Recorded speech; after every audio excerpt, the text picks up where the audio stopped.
And then I will pass the virtual mic to Beth. Here you go, Beth. Thank you, Dave. And thank you to all of you for coming today. I hope I don't have a problem with my audio. I'm having a few little problems, so I hope you can understand me. I'll try to make this short. But I just wanted to say I'm so glad and thankful to have Glenda come and give this presentation for us today. She's done it many times over the years. I know this, I say this about all of our speakers, but we just really appreciate her and have loved having her come. And so our next presentation will be on Saturday, November 20th from 1 until 2:30 p.m. on Zoom. Our speaker will be Stephen Morse, and his topic will be Getting Ready for the 1950 Census, Searching Without a Name Index. And if you've been coming to these programs for a long time, you might remember that Steve Morse came to us 10 years ago and gave a presentation on learning about the 1940 census, which was then being released. So if you're on my contacts email list, I'll be sending more information about this later on. And so I'll skip now to the introduction for Glenda and her accomplishments. Glenda Gardner Lloyd is a fourth-generation Californian. She grew up on a cattle ranch in northeastern California and attended a one-room country school. She received her BA from the University of California, Santa Barbara, and her MA from California State University, Sacramento. She taught elementary school and worked as a reading specialist for 38 years. Glenda helped organize and served as the first president of Root Cellar, Sacramento Genealogical Society. She has taught genealogy classes through the San Juan Unified School District's adult education program for many years. Glenda participates in local seminars for the California State Archives, the Sacramento Regional Family History Center, the Sacramento Public Library, and does workshops for many regional and local societies. In addition, she has lectured for the Salt Lake Institute of Genealogy. Genealogy is Glenda's hobby and her passion, and she hopes to share it with all of you today. And now I'd like to welcome Glenda. Thank you, Beth.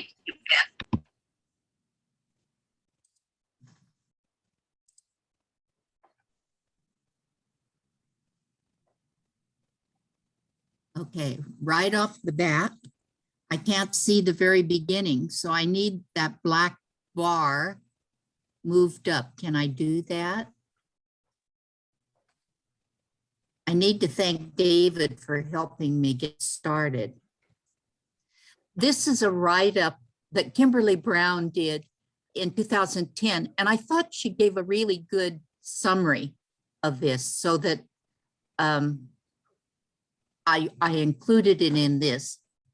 So, but I can't see the first paragraph, so I'll start here. The typewriter, invented in 1870 and widely used by the 1920s, was the cause of the demise of handwritten documents. Well, as of today, we have a handwriting not being taught in our schools. And so many of our children now are growing up not being able to do handwriting. And a couple of weeks ago, a relative of mine, the bride-to-be, they did a virtual shower with Zoom, and the girl would open her card and then she would say, I can't read cursive, and she couldn't read the greeting that was in the card. And this is a girl who's finishing medical school in the top 2% of her class. So it isn't because she's not capable, but she's never learned to read handwriting. So the typewriter invented in 1870, used by 1920s, the cause of the demise of handwritten documents. But before the advent of the typewriter, all documents were handwritten. And those of you who are doing genealogy run into this all the time. This included family records and private correspondence, as well as government and business records. For that reason, handwriting is a big deal for family history researchers. Have you ever found yourself cursing the name of a sloppy census taker who enumerated your ancestors illegibly? Have you ever said a silent prayer of thanks when the marriage record you needed was clean and easy to read? The neatness or sloppiness of a recorder's penmanship can make all the difference in what you can read, in what you're able to learn about your ancestors. Because handwriting is such an important aspect of genealogy, let's explore the history of handwriting for National Handwriting Day. And that's why she had posted this article. Believe it or not, cursive handwriting in the English language predates the Norman Conquest. In the 1,000 years since that time, handwriting has undergone significant changes. Beginning in the 17th century, different styles of script were developed for different classes of people. If you were literate, you would write in the style appropriate to your gender and station. Clerks and secretaries had their own style of penmanship. So did gentlemen and ladies. Indeed, the primers that children used to learn to write were different for boys than for girls. In Victorian times, in the United States and England, handwriting differences were taken to the extreme. Women's penmanship became even more disparate from men's as it grew extremely ornate. Women tried to cultivate a decorative lady's hand. Platt Rogers Spencer, an American statesman, decided that the United States needed a quick but legible penmanship for business and letter writing. In 1840, he developed Spencerian script. Though it would be considered overly elaborate in our day, Spencerian script simplified and standardized penmanship. Although Spencer died in 1864, his sons published his book, Spencerian Key to Practical Penmanship, in 1866, and Spencerian script was widely used for the rest of the 19th century.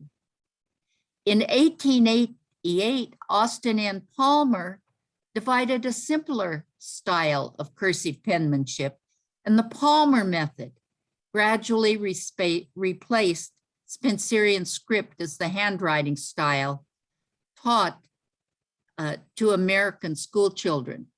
But the Palmer method also eventually fell out of favor.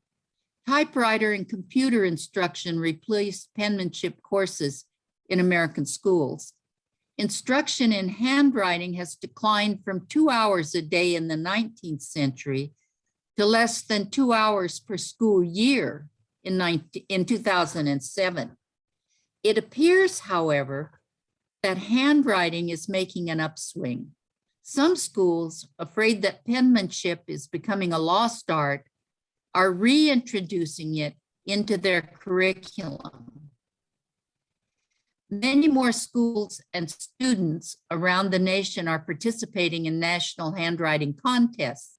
It appears that the art of handwriting won't be lost after all.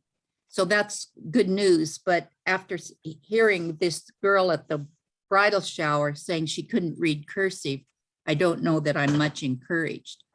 When I went to school, we did do the Palmer method, where you did the up and down strokes, you did lines of circles to learn for the spacing.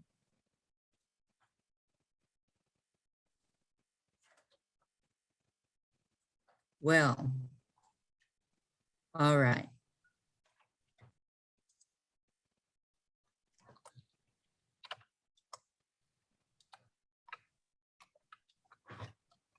Sometimes when you can't read something,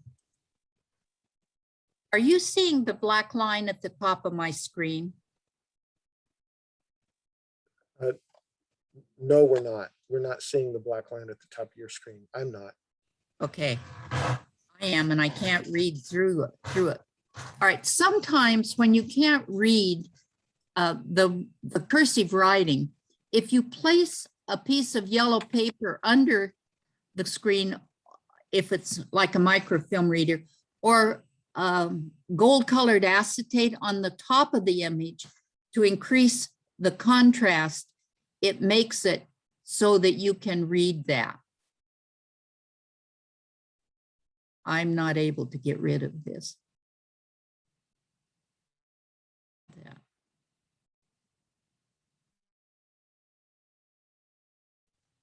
Now I'm making it worse.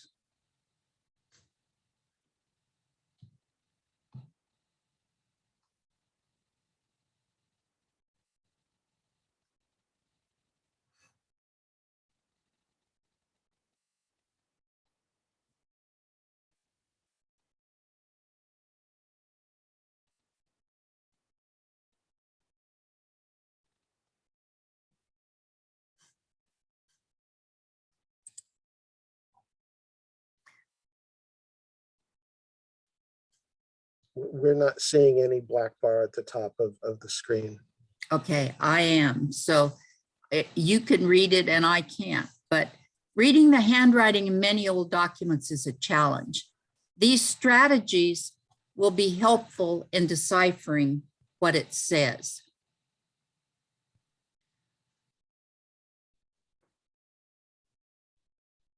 Look at other words on the page for an example of the letter, i.e., you may have names that you already know, their occupation, months, states, to get an idea of the letters and how they're making them. What your first impression, what's the most likely word that could be? And usually if you have attempted to read through it, you begin to pick up some of the words, and hopefully it isn't that poor a writing. Here is a list of names. And if you go down to here, number 36, when I look at that first letter, I have not a clue whether that's a T, what the letter is. But in this instance, you have the clue of alphabetical order. So you have H and you have K. So now you know that it's either an I or a J. So you then look at the rest of the word. It becomes pretty clear that you have the letter J because you have Jansen and you have Jost. So these are J's, but in terms of a list of names, if these were not in alphabetical order, a transcriber could put many other things in that place besides a J. Sometimes it helps to trace over the letter or the word to copy. Actually, take your pencil or your cursor and trace over it to see if the feel of the way the letter was written is helpful to you in discerning what it says. There are some boilerplate phrases that will be helpful to you. One is... Glenda, can I interrupt you just for a moment? I've Sure. gotten a couple of suggestions about possible problems. The black bar, that could be about the closed captioning. Is there a little X over toward the right of the black bar? Is the black bar just a black bar, or does it have some text in it? It has text in it. And Okay. at the end, on the right-hand end, there's a little 3 dots that says more. Is there a little X in the upper right No. part of it that would let you close it? No, but I'm going to click on more and see what it does. Okay. And also, perhaps you're not advancing your slides. Right now it says place a piece of yellow paper or acetate on the image to enhance the contrast. Okay, so my slides on my screen are advancing, but apparently it's not for you. So because you're doing a slideshow, I think you need to click advance to the next slide.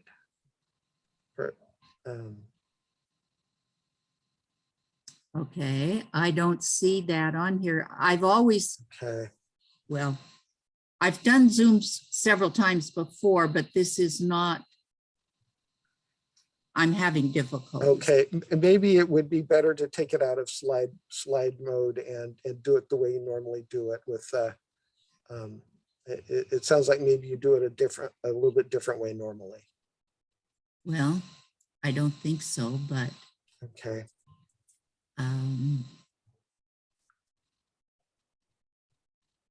It's very frustrating to not have it working. Yes, So- yes, it so is. You're not seeing the slides at all.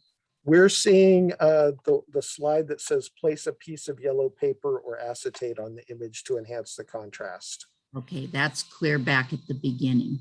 Yeah.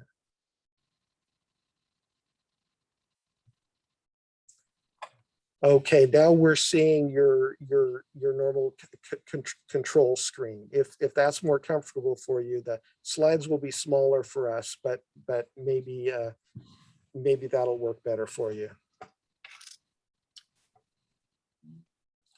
And it's showing deciphering old handwriting right now.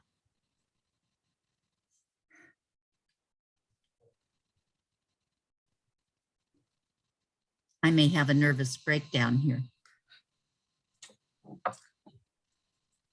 We'll get it going. Don't, just take a deep breath and click on the next slide that you want over on the left.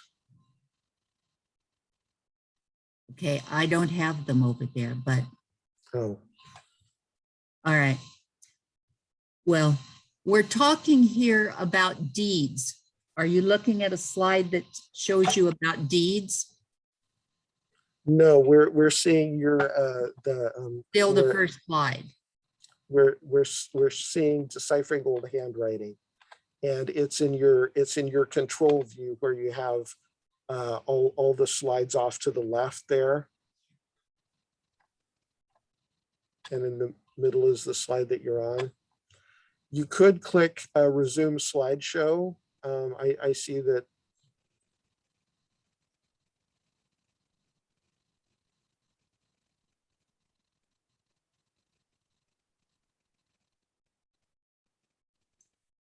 Did that help? Okay, now we're on boilerplate phrases in deeds. All right, that's where I am supposed to be. Okay. All right. When you're working with land records, deeds, and you can't read the handwritten land record, there's usually a paragraph in there that says, have granted, bargained, sold, aligned, and fifed and confirmed, and by these presents doth grant, bargain, sell, align, and fife and confirm unto the said. So it gives you how they're making almost all of their letters, especially how are they making their E's, because that's one of the letters that's often distorted. So the boilerplate phrase for land records is this half granted, bargain, sold. So that will be helpful for that. If you're dealing with wills, did it advance the slide that time? No, it's still showing boilerplate phrases and wills. We're getting requests if you could go back to the beginning. Would that be possible? I think a lot of people feel like they've missed. Oh, there you're moving through the slides. Good. Okay. It says place a piece of yellow paper or acetate on the image to enhance the contrast. Okay, so you got that one to start with. Yeah. Okay, there we go. We move to the next one. Reading the handwriting in many old documents is a challenge. Okay, so what I'm attempting to do is give you some strategies that will help in deciphering what it says in that old handwriting. I'm encouraging you to look at other words on the page for an example of the letter. And some of the words that will be helpful to you that you already know are the names, occupations, months, states. These are things that you know before you go into the document. So usually you can pick those out and give you a beginning of how they're making their letters. What's your first impression? And depending what the document is, what is the most likely word that that could be? And sometimes just your good common sense will help you figure out what that word is. Alphabetical order is sometimes helpful. And here's a list, a numbered list that came from California militia records in the mid 1800s. So you're going along with H's. The next set of letters, 36 and 37, I would not be able to identify. Then 38 and 39, you're to the letter K. So you know alphabetically that 36 and 37 either has to be an I or a J. And when you look at the first name, you have probably Jansen and Joost.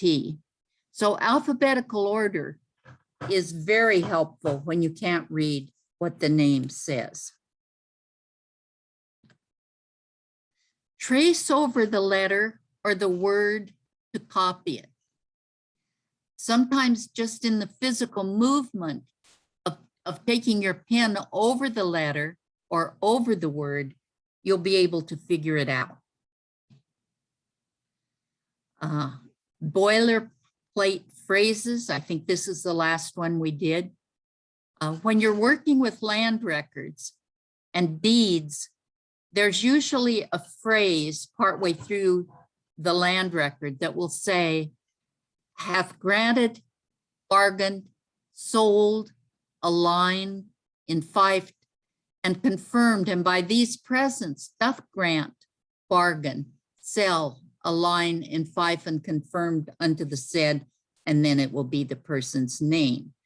So if you have this as a boilerplate phrase, you have how they're making almost every letter that you will encounter, and you have words knowing what it said. Wills, one of the most important documents that you can find for your family. You usually have in the beginning of the words in the name of God, amen, I, and it gives the person's name, which you know because that's who you're looking for, of, and they'll give you the town and country, a county, state of, to make this last will and testament. So again, you have a boilerplate phrase at the beginning of your document.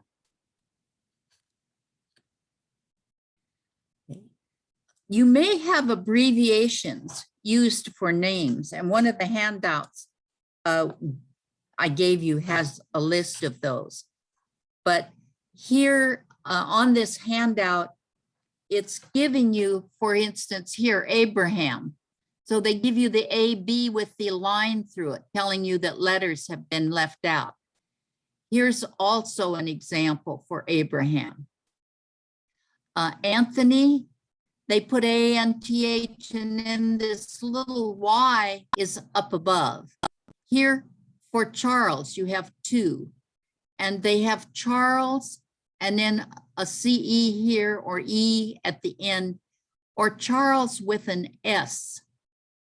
Here for Christopher, the part that would be Christ, they have used an X or a cross for that. And sometimes you'll find the names actually written that way. So here for Edward, they're using a D at the end, again, elevated into the air. Elizabeth, here, the TH elevated into the air. So you need to see what they're doing to these names. Here they have James, they have JA with this flipped up tail. Sometimes there is a little S up here, and the same with Joseph. sometimes the S is not down here with a line over it, it's up above. So very often, if the names are Jason or Joseph, they get interchanged. And if your person has, the name has been transcribed, it may be, the name may be James, but the person who's transcribing it used the OS instead of the AS.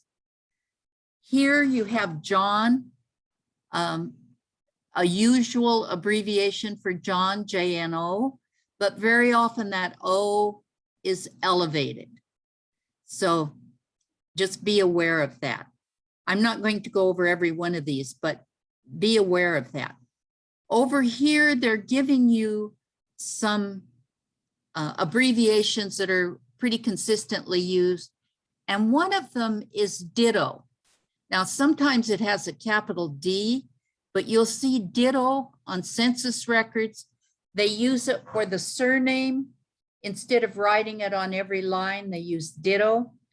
Or over in the state of or country of birth, they put Ditto. These two lines can mean Ditto. This, a poor example of a D, but again, these are Ditto, so just be aware of that. Here they have person, here they have parish, infant, attorney. This one you often see, aforesaid, and this D flipped up over. The word said often has this flipped up D, so it will just be S and then the flipped up D. So this page will be helpful for you in figuring out what some of these words can be.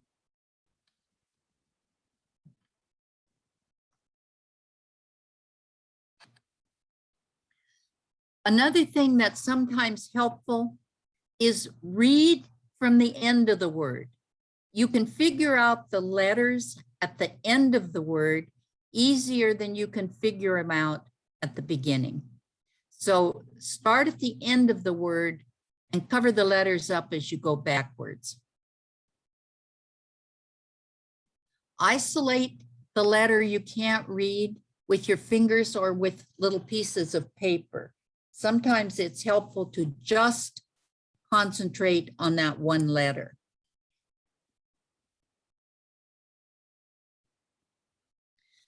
Sometimes it's helpful to magnify or to reduce the size of the image to make it easier to read. I find that making it bigger doesn't always make it more clear. So sometimes it helps if it's smaller.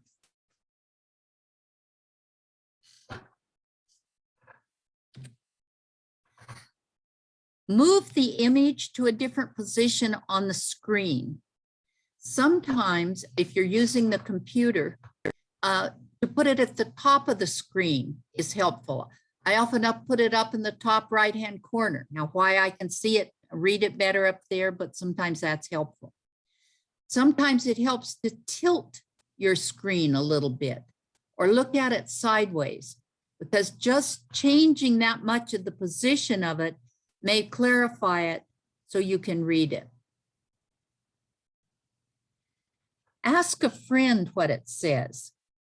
To trace a copy of the image or make a copy of it, a print of it, and show it to a fellow researcher. It's amazing what sometimes they can read that you were not able to. And sometimes you get a good laugh out of what each of you think it says. Okay, some of the letters that are going to give you trouble, and I have examples for some of these, is that double S. And usually when I do this presentation, I have a chalkboard, so it's much easier, but I can't even see you now, so I'm not able to show you anything. But this double S often looks like a P with a stem up above, or sometimes there's a little space in here, so it looks like it's an FS, and it will get transcribed that way. So you have the state of Missouri, instead of, if they just put MISS, it looks like MIFS or MIP. The drop R is, sometimes it ends up looking like a V because there's a space in between here. They don't close this up. So that's it. L's and S's, I have a good example of this where they look exactly the same. I and J, the same. U and V, the same. The letter E, here it looks like sort of a backwards 3, or if it gets tipped a little bit, it looks like a cursive R. The letter T, if the cross is put down, it looks like they've crossed out a letter, or when they do the T with up, down, like that. S at the end of a word often has a downstroke, so it looks like a Z. Here's the word said that I mentioned to you on the last page, where they put the word said or aforesaid, the letter S with a D, the tail flipped up over.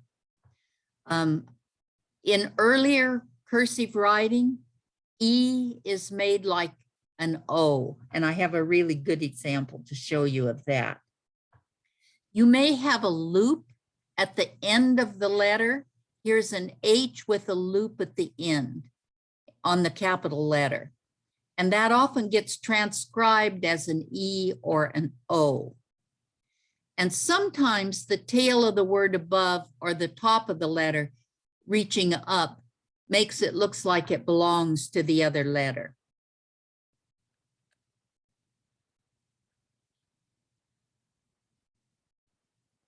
That double S, one of the reasons that I put this screen in here, here, do you see the name Creighton here? C-R-E, and then you see this G down here. The G on both of these is touching the letter below. So this should be an EI, but because of these letters above, it's very difficult to read what this letter is, where this reaches down into this.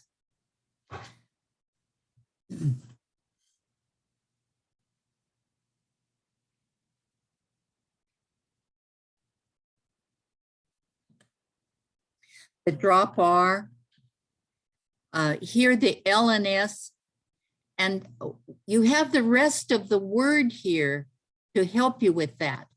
But here on the word lieutenant, you know it's an L because of the rest of the word there.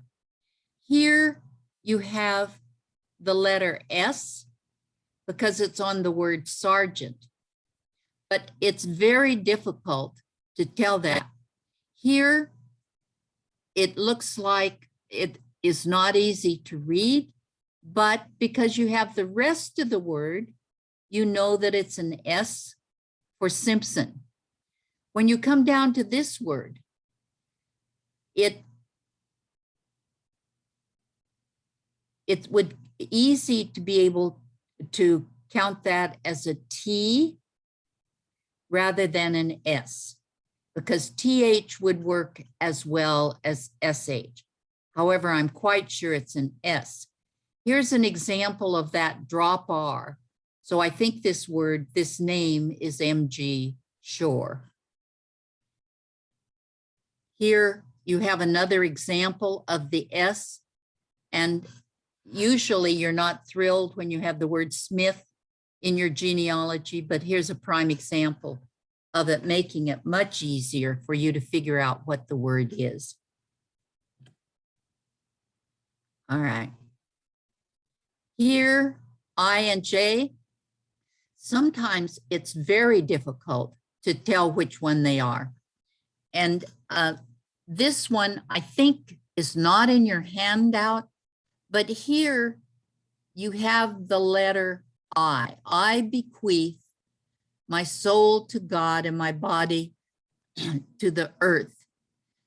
To interred, they left the word be out, but to interred. So you know that now this is an I because of these other words that they give you. Okay, come back to this word. This is often in deeds, and this is not in your handout, I don't think. This word is imprimis. I-M-P-R-I-M-I-S. And do you see here the P goes down here? It doesn't change the word earth, but with this separation right there, it's difficult to read. So imprimis means first. First, I bequeath my soul to God and my body unto the earth. And then you drop down to this word. Now, if you know the word imprimis and you have the capital I here, you can be pretty sure that this is a capital I. I-T-E-M, item. I give and bequeath unto my son Edwin Smith one gray horse. All right, you often find in the old writing this thing that looks like an F is an S. And you compare it here to F on feathered bed, it's made slightly differently. Here, this word is furniture, feather bed, furniture. But on the end here, the letter E looks more like a D. And you're going to find most of the E's in here are going to look like O's. They have this loop with this little topping on it. So this is from a will in 1739 in Virginia. So this gives you many of the examples that will give you difficulty. Here is the D that's flipped up. And anytime you have a word here that ends with the D, here's ground.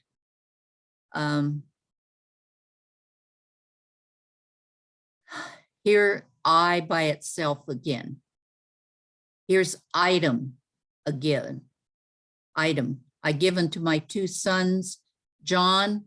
Here's the J, and Samuel Smith, 1 shilling sterling apiece. Here I, E, C-E. They having received, here's the I again, their parts before. Item. Okay. U and V are often made the same and difficult to distinguish. The letter E that looks like an O, the T that comes up, S at the end. All right. So here, this was written by Eliza Smith in the, it appears to be the 6th day of September in 1739. And then you have her mark. It looks like almost a pound sign, Eliza Smith. Someone has written this in for her. Here, one of the witnesses, Mark Thornton, was not able to sign his name, so he also put in his mark. Okay.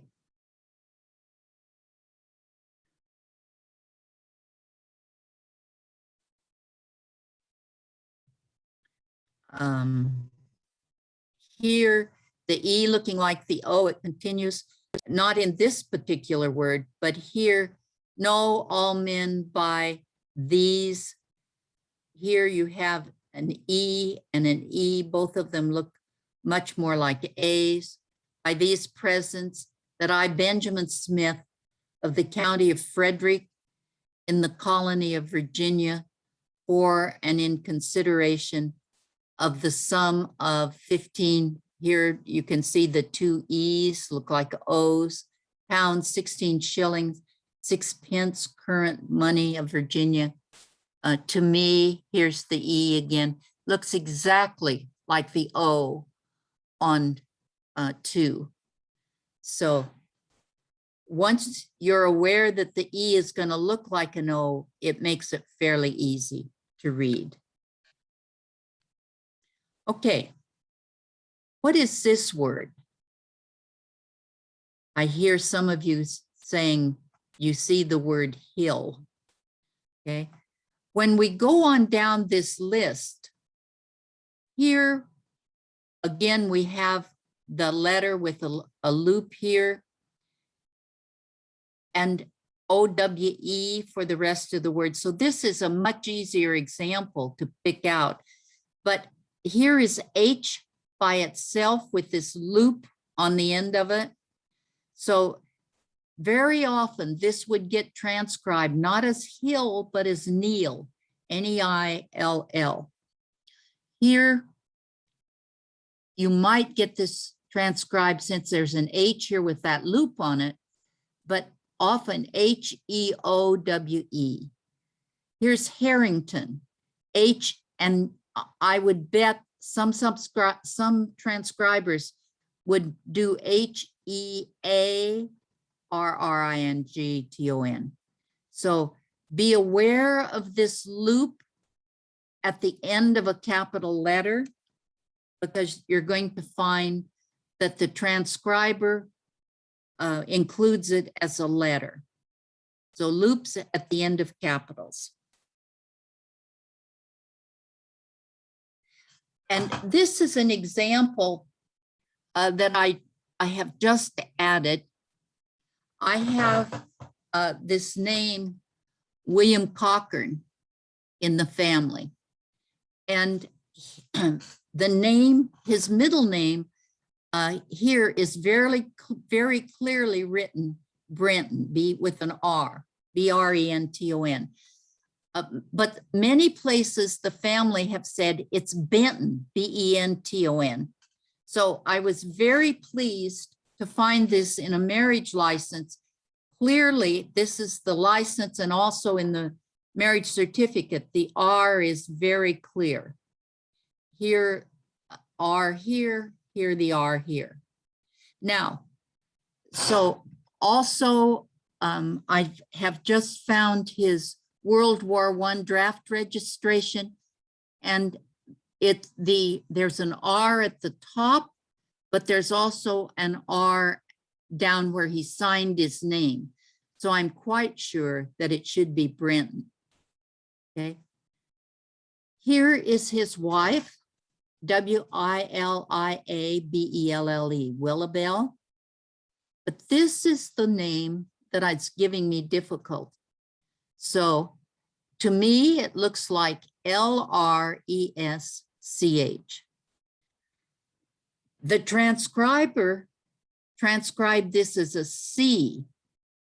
C, now here's California. So you have a C on California, native of California. This to me does not look the same as this. The upstroke here starts at the top. This comes up from the bottom. So here is an L on Knight's Landing. So I think this is more like an L, L-R-E-S-C-H. Am I positive of that? No, because I can't find the name L-R-E or L-O-E-S-C-H, either one. They were married in 1915. Here's the date, 1915.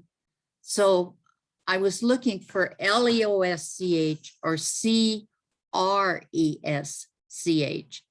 And I'm not finding either one in like the 1910 or the 1920 census. She says she's a native of California. So, you know, she should appear in the census, but I don't find that. So the struggle with handwriting, even with all of the clues that I've given you today, this one has me stumped right here. So if any of you have that name in your family, I'd be thrilled to hear from you. He married in Yolo County, and he was living in Yolo County. He died, he was married in 15, he died in 1923 of tuberculosis. So he died in Yolo County. So same. All right. The tail of the letter above or the top of a letter looking like the tail of the one above. I showed you that example with the G.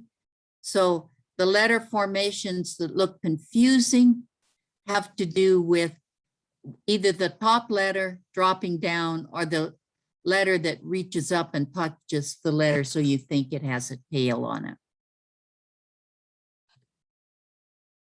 If you find a line over the letter, it may be showing you, and this is covered up for me, I can't read it. Colon, a letter at the end of the word indicates an abbreviated word. A double bar indicates a split word, where now we use a single line to indicate that the word's continued. A tilde over the C reads like a TI or a CI. And you may find these in some of the old writing. So it's helpful if you know what these symbols mean. I've given you on the handout some references. One is from Cindy's list, Handwriting and Script. There's Deciphering Old Handwriting from Treasure Maps. Some of you are familiar with amberskyline.com. Val Greenwood talks about handwriting in his Researcher's Guide to American Genealogy. Kip Sperry has a little book on reading early American handwriting. So these may be helpful to you if you want a formal summary of how you might read these things. In conclusion, I would encourage you to practice, because you get better at reading old script as you've done a lot of it. When the 1950 census is released, they're going to want people to help index that. And census records are a really good way to practice. Plus, it will help get an index made for everybody. A couple of things, when you're transcribing something, try to transcribe it. If the line has 3 words in it, on the paper where you're making the copy or where you're typing it, only type the letters that are in that line, so that it's much easier to go back and look at it when the sentences on your transcription match the number of words that's on the original document. So if there are 5 words in the line, put 5 words. If they put a capital letter where today you would not put a capital letter, I would include the capital letter. Now, sometimes when you're transcribing this old handwriting, you want to put a comment in there or a clarification. So if you do that, use square brackets. You know, all of you know what square brackets are. They're usually up where right after the P on my computer screen here. Put a square bracket around any word that you either clarify that's not in the original document, or, you know, if you make a correction to a name or something, put that in square brackets, because that's an indication to the reader that you have imposed that change. Transcribe the entire record. And I say this to you over and over and over when I teach my classes, because lots of times, yes, you read through it, but if you don't transcribe it, you don't get every word. So sometimes you read right over the top of things. Another good practice is to read it out loud. And share it with a friend. Sometimes your friend will see it a little differently than you do. The transcription may come out slightly differently. And that's all I have to do. I hope it's helpful. I apologize for the glitch. I hope that you've at least picked up some new ideas here. So, thank you. Well, thank you very much. I think things got moving again very nicely. Just a little bit of a hitch there at the beginning, but I think things came out well. I have one question so far for you. Let's see, it was question here. Here's the question. Someone, when you were looking at some of the different styles of handwriting, there was a question about whether there was an approximate dating of the different samples that you were showing. Yes, and that's a good suggestion. The will that had imprimis in it, or the one where you saw Elizabeth Smith sign it, came from 1739. The marriage license at the end that I was showing you, which I can't read the bride's surname, was in 1915. So sometimes that E that looks like an O, you're going to find that in the late 1700s, early 1800s. But things like that drop R, the Cochrane name, that William Brenton Cochrane, his grandfather died in 1909 in Suisun, and I couldn't find his death certificate. So he spelled his name Cockern. Well, when they looked at the writing on the death certificate, the drop R had a space between the up and down stroke, and someone had interpreted that, the drop R, as part of the next letter, which was N. So they made it an M. So in the index, on the California Death Index, he's listed as Cockham, C-O-C-K-E-M, instead of E-R-N. So that drop R had to do with that, and that's in 1909. So yes, those are problems. It's a good suggestion. I can date those before I give this talk again. It might be helpful. Does that clarify it for whoever asked it? I'm going to go ahead and allow people to unmute themselves if they would like to ask questions. And in the meantime, I do have one more question, but maybe we should let the person who asked that original question respond to you. Let me set this to let people unmute themselves. Now, I can't see anybody. Can they see me? I'm not seeing you either right now. Okay. Let's see. I'm not sure.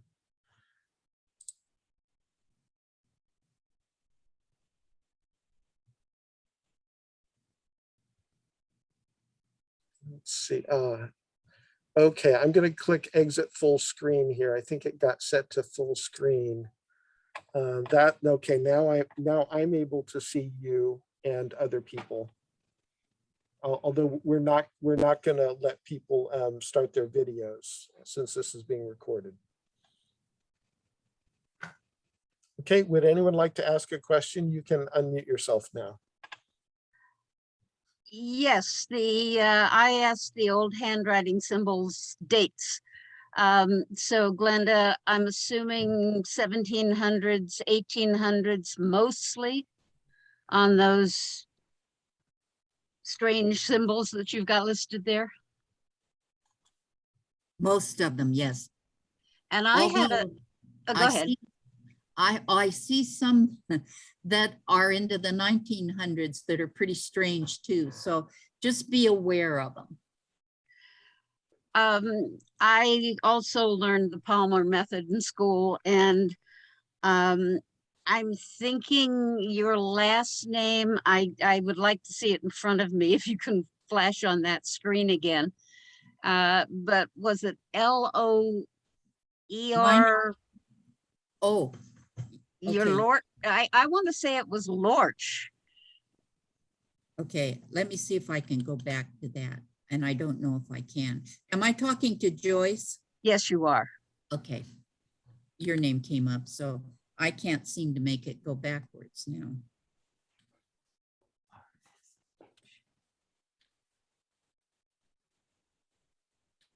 All right, and here's the name right here.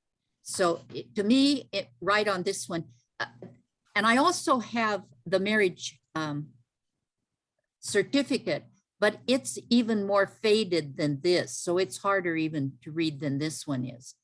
But Looking at my screen, I would guess poor handwriting, L-O-R-S-C-H. Lorsch. okay, so you think that's an O rather than an R? No, L-O-R. The R comes off the O. Okay, so Instead of, that is the way I was taught to make it, only technically I was taught to make it a definite O and then the R going up with a point and looking like more of a stretched out R. So I would read it as L-O-R-S-C-H. okay.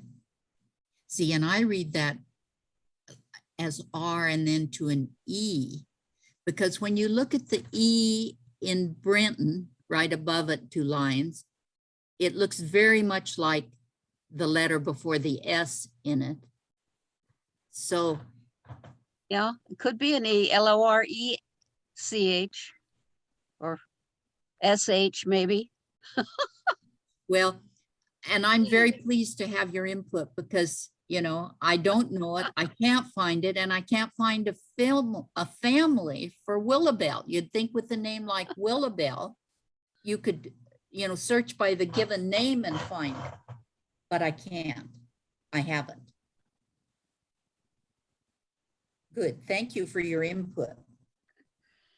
We have another question in chat. It's from Ona Wyatt. Where does one sign up to help with census transcription? Well, Steve Morris, who's doing the program in November, may give you that information. So be sure to hear his lecture. But I would contact Salt Lake and see if they're going to do the indexing. And I've worked when the other census were being done, you know, I've done lots and lots and lots of census records. So, you know, that's where I got a lot of the experience I have for reading these. But I would contact the Family History Center in Salt Lake. I would call Ancestry and see if they are going to take on the indexing. So it will be done usually by some big institution takes it on. But a lot of what we did before was through Family Search. They had the microfilm from which you worked.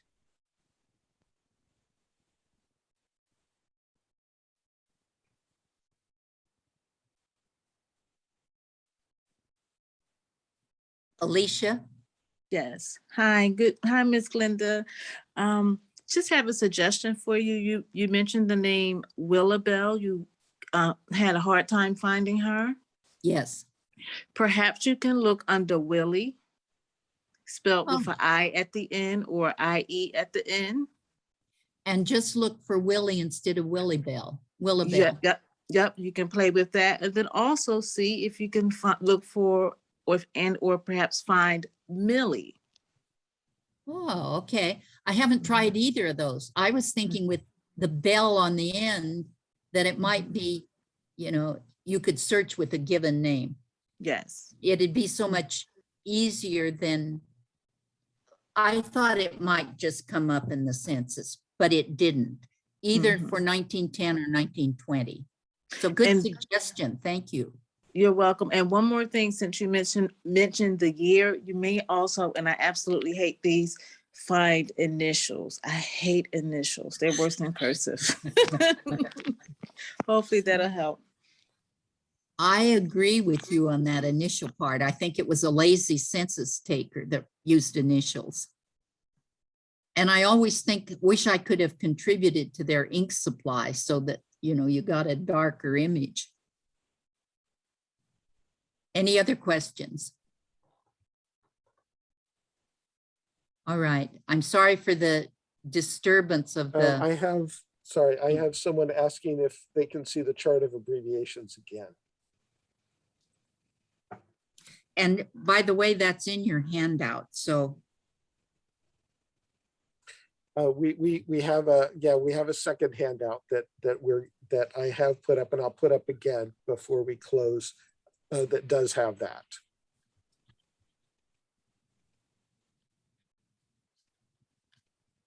all right. So you look over on this far side of the page, you have these symbols, you have like the sample of ditto marks, and be aware of this ditto thing because these aren't the only ones I've seen. Very often it's a capital D. But when you see the same symbol down a whole page, you know, they're saying all of these people were born in Ohio as an example. Or you see that double S that looks like either FS or P. All of them were born in, say, Mississippi or Missouri or whatever it is that they're using. And they're using that double S symbol. Is this the page that you were looking for? It's one of the ones that's in the handouts. Okay. I think that's the one she was asking about, and I'm posting that new handout again. I just posted that new handout, and I'll also post the original handout a second time, or an additional Good. time. Any other questions? Okay, thank you for having me. I enjoy doing this very much, so I apologize again for the mix-up. I think it worked out just fine. You went through all of your slides, the very valuable slides, I can tell. And if you are going to put this on, can you cut off the first part of it? That is extremely difficult for me to get someone to do. I think it'll be all right, but it's likely if I have to do that, it's likely to really delay posting this. It's like pulling teeth to get someone who can go through and edit it. Who can edit it. They don't allow me to do it, unfortunately. Well, I hate to put it out there that I'm so incompetent. I don't think you're incompetent. Not at all. And what you showed visually is so valuable. It's just so valuable to put up there so that people can see it again. I just hate to not put it up.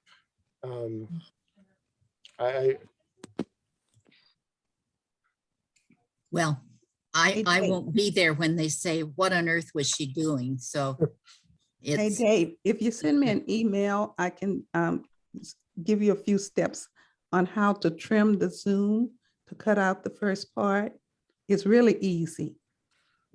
I don't doubt that it is. They just don't let me do it. Okay, thank you. Yeah, I wish they did. I would certainly do it myself and make some improvements in all of them, but I don't have control over that, unfortunately. But thank you for the suggestion. Before we go, Ms. Glenda, you may want to check the chat group because Mr. Richard Mills left a message regarding your Willabelle Loesch that may help you. Oh, I hadn't looked at chat at all. Mhm, Thank you. sure. Yeah, he says Ancestry.com has a different marriage record for Willabelle Loesch, as well as other people with Loesch surnames in Sacramento County. And that's a good German last name. So that does make sense to me. Okay. I don't have German research, so that's unknown to me. And William Brenton Cochran, and the marriage record I have was from Yolo County. So I have not looked in Sacramento County. So also that's a very good suggestion to me. Thank you for that. And really, you know, the sharing and getting these kind of suggestions is one of the most valuable part of, especially when we're able to meet at the library. The discussion that comes after is often as valuable as what the presenter gave you. So keep it up. I think it's great. And thank you for telling me that too. I would have missed that.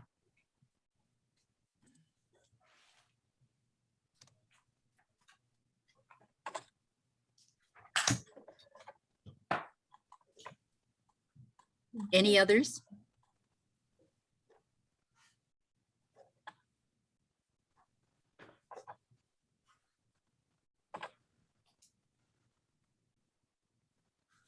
Thank you, everybody. Okay, well, thank you so much for joining us today, Glenda. I really enjoyed the presentation. I think it's really valuable to me, and I'm sure to everyone else. And I have reposted both handouts, and I have reposted where to find the presentation when it is eventually posted.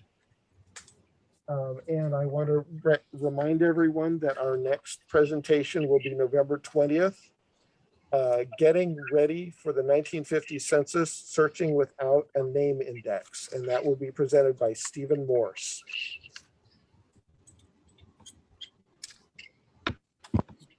I would encourage you all to come to that because he does a really good job. He does. Thank you so much, Glenda. That was a wonderful presentation. I really appreciate it. You're welcome. My pleasure.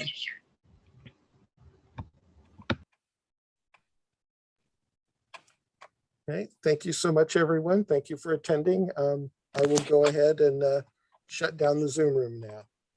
Thank you. Bye-bye. Bye. Okay.